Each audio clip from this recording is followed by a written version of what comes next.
A very good morning to students.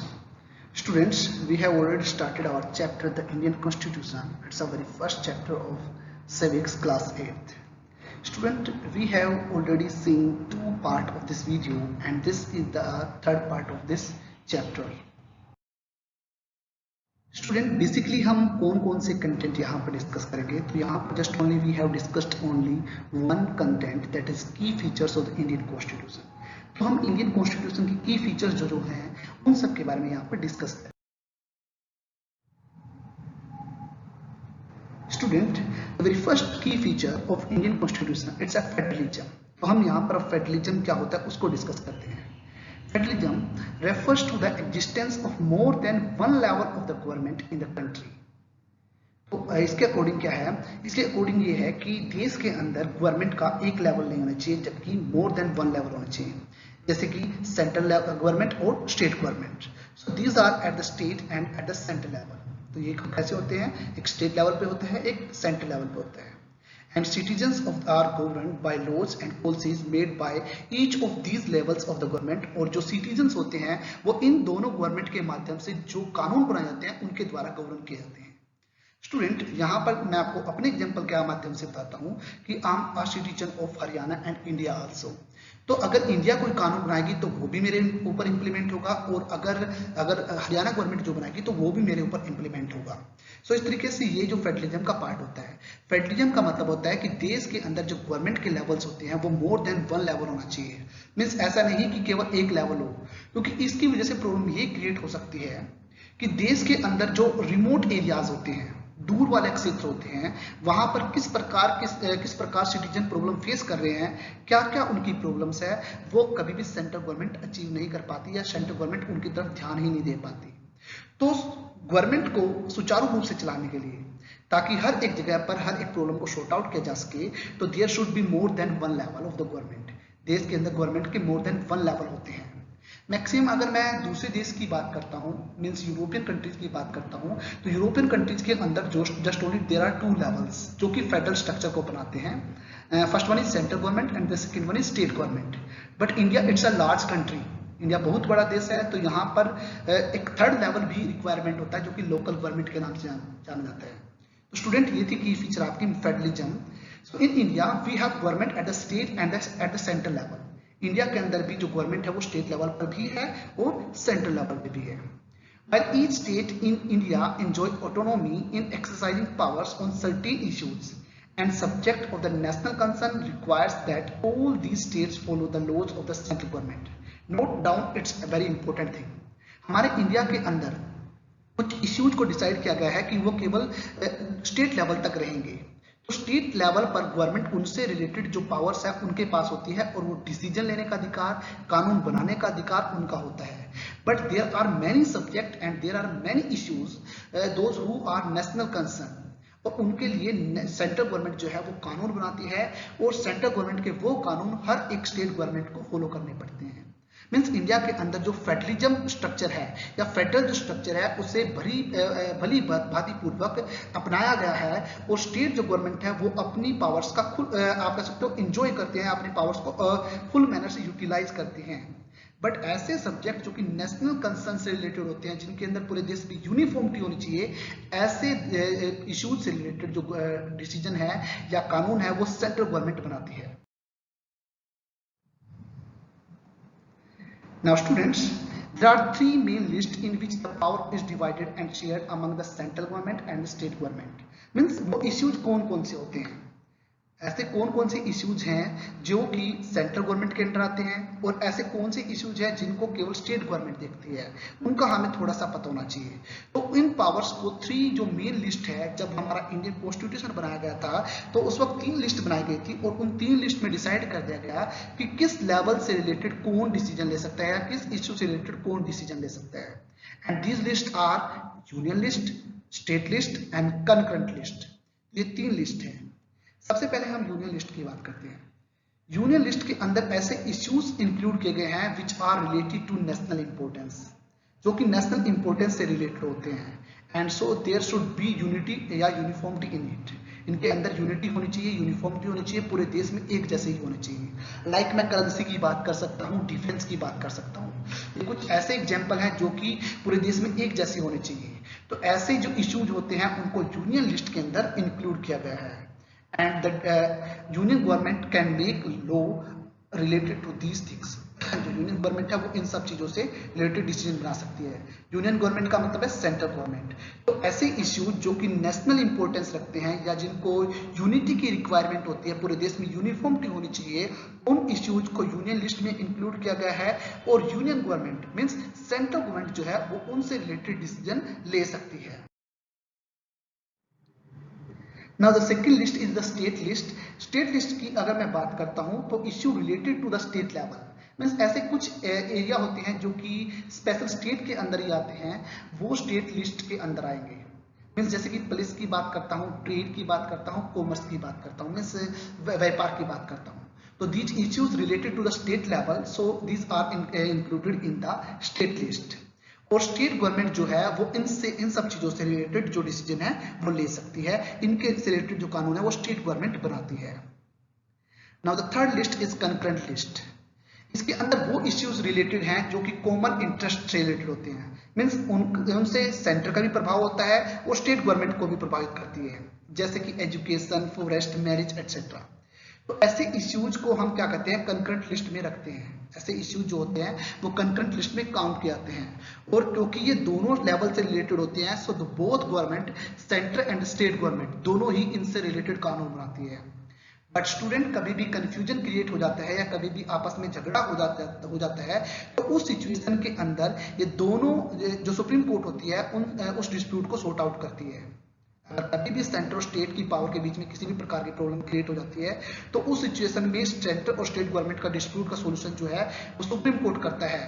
But अगर concurrent list से related मैं बात करता हूं तो उस सिचुएशन के अंदर अगर स्टेट और सेंट्रल गवर्नमेंट के बीच में कभी भी किसी प्रकार का कोई आप कह सकते कंफ्यूजन होता है या डिफरेंसेस क्रिएट होते हैं तो उस सिचुएशन में सेंट्रल गवर्नमेंट की बात ही मानी जाती है। Now student, we will discuss another one statutory list की बात करता हूँ। अब ये जो लिस्ट थी ये जब at the time of the constitution या आप कह सकते हो in the beginning of the आप कह सकते हो जिस वक्त हमारा देश इंडिपेंडेंट हुआ था उस वक्त ये सब चीजें बनाई गई थी। But there are many issues which arise after the making of the constitution. कुछ ऐसे इश्यूज थे जो कि हमारे कॉन्स्टिट्यूशन के बाद अराइज हुए हैं, लाइक IT सेक्टर। ऐसे सेक्टर या ऐसे इश्यूज से रिलेटेड डिसीजन कौन लेगा, अब मुद्दा ये था। तो इन सब चीजों को हमने रेजुडरी लिस्ट में रखा और सेंट्रल गवर्नमेंट जो है वो इन सब चीजों से रिलेटेड जो लॉज है वो बना सकती है। तो इस तरीके से ये जो फेडरलिज्म स्ट्रक्चर है इंडिया में एक सुचारू रूप से चल सके, फेडरल स्ट्रक्चर को एक अच्छी तरीके से चलाया जा सके, इसके लिए जो पावर्स हैं, जो इश्यूज हैं, उनको तीन लिस्ट के अंदर मेनली तीन लिस्ट के अंदर डिवाइड किया गया है, जहां पर डिसाइड किया गया है कि कौन सी गवर्नमेंट किस चीज से रिलेटेड या किस पहलू से रिलेटेड डिसीजन ले सकती है। तो इन दिस वे जो फेडरल स्ट्रक्चर है हमारे इंडिया का वो सुचारू रूप से चल सकता है। Now student, the second key feature it is a parliamentary form of government। हम इसको डिस्कस करते हैं, पार्लियामेंट्री फॉर्म ऑफ गवर्नमेंट होती क्या है। जो सेकंड की फीचर है, most of the popular form of the government in the modern world. अगर हम बात करते हैं पार्लियामेंट्री फॉर्म ऑफ गवर्नमेंट जो है वो सबसे most of the popular form of the government है इसके आज के मॉडर्न वर्ल्ड में। रीजन क्या है? रीजन ये है कि आज के टाइम में हर एक व्यक्ति के पास ना तो इतना टाइम है और ना ही इतनी नॉलेज है कि वो हमेशा हर एक डिसीजन से रिलेटेड पार्टिसिपेट कर सके या उसके अंदर डिसीजन ले सके। सो गवर्नमेंट में क्या किया गया, अब इलेक्टेड जो रिप्रेजेंटेटिव है वो हमारी तरफ से गवर्नमेंट का पार्ट बनते हैं एंड जो रिप्रेजेंटेटिव डेमोक्रेसीज हैं वो ही आज की मॉडर्न डेमोक्रेसी या मॉडर्न वर्ल्ड की डेमोक्रेसी या मॉडर्न फॉर्म ऑफ डेमोक्रेसी इस वक्त सबसे पॉपुलर है। तो जो रिप्रेजेंटेटिव है वो हमारी तरफ से इन सब के अंदर पार्टिसिपेट करते हैं and this type of government and this type of things it is called parliamentary form of government. The Constitution of India guarantees universal adult suffrage. It means right to vote. Constitution of India ने हमारे हर एक citizen को right to vote provide किया है। It means every citizen of the country, irrespective of his her social background, have a direct role in the electing their representatives. इसका मतलब क्या है, चाहे व्यक्ति किसी भी चीज से बिलोंग क्यों ना करता हो, किसी भी सोशल बैकग्राउंड से बिलोंग क्यों ना करता हो, उसको वोट देने का अधिकार मिलेगा। इट मीन्स हर एक वो व्यक्ति, चाहे वो जो 18 साल का है या उससे ऊपर है, उसे वोट देने का अधिकार है, चाहे वो किसी कास्ट, किसी रिलीजन, किसी भी जेंडर से क्यों ना बिलोंग करता हो, according to this universal adult suffrage, जिसके माध्यम से हम क्या करते हैं, अपने रिप्रेजेंटेटिव को चूज करते हैं और जो हमारी पार्लियामेंट्री फॉर्म ऑफ गवर्नमेंट है वो वर्क करती है। So representatives are accountable to the people in a parliamentary form of government. जो रिप्रेजेंटेटिव होते हैं वो अकाउंटेबल होते हैं, they are responsible in the parliamentary form of government. Citizen के प्रति वो रिस्पॉन्सिबल रहेंगे, क्यों? Because they are selected, they are elected by the people by universal adult suffrage, right to vote के माध्यम से उन्होंने चूज किया है। अगर वो उसके अकॉर्डिंग काम नहीं करेंगे तो in the next election they may be removed, उन्हें इलेक्शन में नेक्स्ट इलेक्शन में रिमूव भी किया जा सकते हैं। तो जो सेकंड की फीचर जो हमारे इंडियन कॉन्स्टिट्यूशन की है वो है parliamentary form of government. Now third key feature that is separation of powers, means power को सेपरेट करने की बात की जाती है। So there are three organs of the government. The first one is legislature, the second one executives, and the third one is judiciary. तो government के तीन ऑर्गन्स होते हैं। स्टूडेंट ये 1 मार्क्स क्वेश्चन बनता है कि how many organs of the government? There are 3 organs, name of them, the first one is legislature, the second one is executives and the third one is judiciary. ये 3 organs होते हैं और इन organs के अंदर power को horizontal manner से distribute किया गया है, मींस सभी को इक्वल पावर दी गई है अपने लेवल पर और कोई भी एक दूसरे की पावर में इंटरफेयर नहीं कर सकता, बट एक दूसरे को चेक कर सकते हैं कि कोई अपनी पावर का मिसयूज तो नहीं कर रहा। तो सेपरेशन ऑफ पावर जो है वो अनदर फीचर है हमारे इंडियन कॉन्स्टिट्यूशन की। अब हम देखते हैं लेजिस्लेचर का काम क्या होता है। जो लेजिस्लेचर होते हैं they are the elected representatives, means जो हमारे लोकसभा के मेंबर्स होते हैं, पार्लियामेंट के जो मेंबर्स होते हैं, they are the elected members and यही हमारे लेजिस्लेचर का पार्ट होते हैं। और ये जो लेजिस्लेचर है वो क्या करता है? इट मेक लॉज, ये हमेशा क्या बनाता है? ये कानून बनाता है। इसका काम कानून बनाना होता है, पॉलिसीज बनाना होता है। The second one is executive. It is a smaller group of people who are responsible for the implementing of the laws and running of the government. अब जो सेकंड ग्रुप होता है वो कौन होता है? जो कि लेजिस्लेचर के द्वारा जो कानून और पॉलिसीज बनाई गई है उनको सुचारू रूप से इंप्लीमेंट करना और गवर्नमेंट को सुचारू रूप से चलाना, ये उनका काम होता है। And the third one is judiciary. It is called the system of courts. देश के अंदर जो कोर्ट का सिस्टम होता है वो इसके अंदर आता है और किसी भी प्रकार का डिस्प्यूट क्रिएट हो, चाहे वो गवर्नमेंट के बीच में है, सिटीजन के बीच में है, one state to another state, किसी के बीच में भी होता है, वो डिस्प्यूट सॉर्ट आउट करना, सेटल करना, वो हमारा किसका काम है? जुडिशरी का काम होता है। तो जो सेपरेशन ऑफ पावर्स है, लेजिस्लेचर, एग्जीक्यूटिव और जुडिशरी, ये हमारे एक इंपॉर्टेंट की फीचर होती है। तो तीनों के वर्क हमें पता चल गए हैं। Now each organs, it's very important point, each organs act as a check, means वो एक सर्वेलेंस या कह सकते हो सुपरवाइज करता है एक दूसरे को, ईच अदर को सुपरवाइज करता है और ये इंश्योर करता है कि कोई भी ग्रुप या कोई भी ऑर्गन अपनी पावर का मिसयूज तो नहीं कर रहा, जिसकी वजह से बैलेंस ऑफ पावर क्रिएट होता है तीनों के अंदर। तो this is the separation of powers among the 3 organs of the government. Now next जो की फीचर है, it's a fundamental right. Students, I said fundamental right, it means these rights can't be taken away from anyone, whether it is a government or other things. अगर मैं fundamental right की बात करता हूँ तो the fundamental right they are referred to as the conscience of the Indian constitution. You can say soul, आत्मा कही जाती है हमारे इंडियन कॉन्स्टिट्यूशन की, because fundamental right protect citizen against the arbitrary और absolute exercise of the power by the state, क्योंकि fundamental right ही citizen को प्रोटेक्ट करते हैं कि गवर्नमेंट कहीं अपनी पावर का मिसयूज ना कर ले। इसीलिए फंडामेंटल राइट को क्या माना गया है? हमारे इंडियन कॉन्स्टिट्यूशन की आत्मा मानी गई है, कंसाइज माना गया है, सोल मानी गई है। और हमारे इंडियन कॉन्स्टिट्यूशन ने हर एक व्यक्ति को राइट प्रोवाइड किए हैं, हर एक व्यक्ति को, whether that person belong to any caste, any work, any you can say any religion और एनी जेंडर, तो हर एक को इक्वल राइट प्रोवाइड किए गए हैं। So there are 6 fundamental rights that are provided in the Indian Constitution to all its citizens, and these are, the first one is right to equality. It means everybody is equal. There is no discrimination on the basis of caste, religion, and etc. तो ये right to equality है। The next one is right to freedom. It means 6 type की जो freedom है वो व्यक्ति को यहाँ पर दी गई है। मीन्स व्यक्ति को अपने विचार एक्सप्रेस करने का अधिकार है, असेंबल होने का अधिकार है, वो किसी भी पार्ट में जाकर व्यापार कर सकता है, कहीं पर भी जाकर रह सकता है, तो it's a right to freedom. Next है राइट अगेंस्ट एक्सप्लॉइटेशन। अगर किसी भी व्यक्ति को एक्सप्लॉइट किया जा रहा है, लाइक जैसे कि बेगार होती है, चाइल्ड मैरिज होती है, तो उनसे प्रोटेक्ट करने के लिए राइट टू एक्सप्लॉइटेशन प्रोवाइड किया गया है। नेक्स्ट है right to freedom of religion. It means India is a secular country and anybody can follow any law, any religion. कोई भी व्यक्ति किसी भी धर्म को अपना सकता है, उसके अकॉर्डिंग पूजा पाठ कर सकता है, ये उस व्यक्ति के ऊपर निर्भर है। अगर वो चाहे तो वो किसी भी धर्म को नहीं अपना सकता। तो right to freedom of religion. Next है कल्चरल और एजुकेशनल राइट, जो कि माइनॉरिटीज ग्रुप को प्रोवाइड किए गए हैं। नेक्स्ट है राइट टू कॉन्स्टिट्यूशनल रेमेडीज। ये 6 नंबर राइट है हमारा, जो कि एक तरीके से हम मानते हैं कि जो फंडामेंटल राइट्स की आत्मा मानी जाती है। कारण क्या है कि अगर किसी भी व्यक्ति का कोई भी फंडामेंटल राइट छीन लिया जाता है, तो according to this right to constitutional remedies, वो व्यक्ति सुप्रीम कोर्ट और हाई कोर्ट में अपील कर सकता है कि मेरे राइट को इस प्रकार से छीना जा रहा है, जिसके माध्यम से उसके राइट को प्रोटेक्ट किया जाएगा। चाहे गवर्नमेंट का कोई भी एक्शन उसके राइट को छीनता है, तो वो उसके खिलाफ भी आप कह सकते हो कोर्ट के अंदर केस कर सकते हैं। तो this is the right to constitutional remedies. In addition to fundamental right, the constitution has also a section that is called directive principle of state policy.